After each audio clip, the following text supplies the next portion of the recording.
Tracy felt her heart drop. "Brooklyn?" she called out again, her voice tighter this time. She moved quickly through the apartment, checking every familiar hiding place. Under the bed, inside the closet, even the laundry basket where her 3-year-old sometimes liked to crawl into during games. Nothing. The apartment felt suddenly too quiet. Then she saw it. The front door was wide open. Brooklyn's tiny backpack lay abandoned near the hallway wall. A sharp wave of panic surged through Tracy's chest. This wasn't just being late for daycare anymore. Something was wrong. She rushed to the window, her hands already trembling, and that's when she saw her. Brooklyn. Her little red dress picked proudly the night before stood out against the gray street. The toddler was walking toward a massive truck parked by the curb. Someone, just out of Tracy's view, was gesturing for her to come closer. Tracy didn't think. She ran. Every step felt impossibly heavy, like moving through water. Her lungs burned, her legs screamed, but her eyes never left her daughter. Brooklyn looked impossibly small beside the towering vehicle, her tiny figure swallowed by its shadow. By the time Tracy reached him, Brooklyn was already at the driver's door, peering up and chatting excitedly.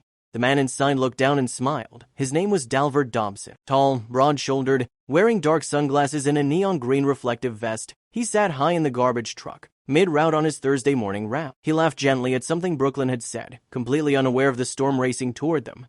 Tracy scooped Brooklyn into her arms, shaking. "I'm so sorry," she whispered, unsure who she was, apologizing to her daughter, herself, or fate. Dailydose quickly reassured her. He explained that Brooklyn hadn't been pulled over or encouraged. She had come running on her own, full of excitement, calling out to him like an old friend. And that's when Tracy realized something chilling. This wasn't the first time. Brooklyn had been waiting for him, every Thursday. Later, Tracy learned how it had happened. While she was in the next room getting ready, Brooklyn had heard the familiar rumble of the garbage truck in the distance. The sound she had come to recognize. The sound she loved. She had toddled downstairs, opened the door, and gone outside completely unaware of danger, completely trusting. Tracy was overwhelmed with guilt. How many times had this almost happened? How close had she come to losing her daughter without even knowing? But what she didn't know yet was that this innocent moment would become the beginning of something far bigger than fear, something neither of them could have imagined.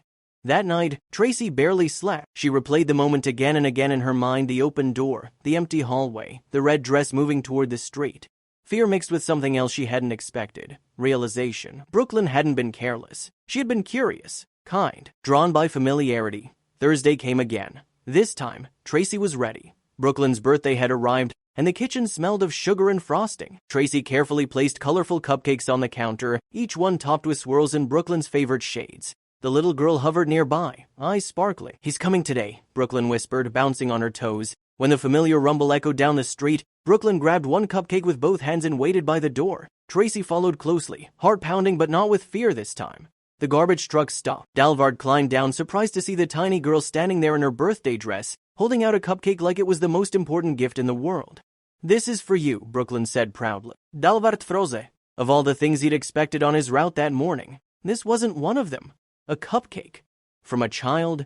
On her birthday. For him. He knelt down, thanked her, and smiled, but something changed inside him that day. He promised himself he wouldn't forget this moment, and he didn't. 6 months passed. Then one October morning, Dailydose returned not in a rush, not just for work. He walked up to the house carrying a carefully wrapped basket. Inside were Frozen-themed gifts, toys, and a brand new Elsa doll. Brooklyn screamed with joy. From that day on, a tradition was born.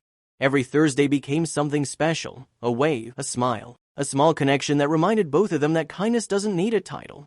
The story eventually spread. Letters came from around the world. People praised Dailydose, but he always brushed it off. "It doesn't matter what job you have," he said. "What matters is how you show up for others." Years later, Dailydose moved on to a different career, but he never forgot Brooklyn. And Tracy, she never forgot the lesson her 3-year-old taught her, that sometimes the world isn't as dangerous as we fear. Sometimes it's quietly waiting for us to notice the good.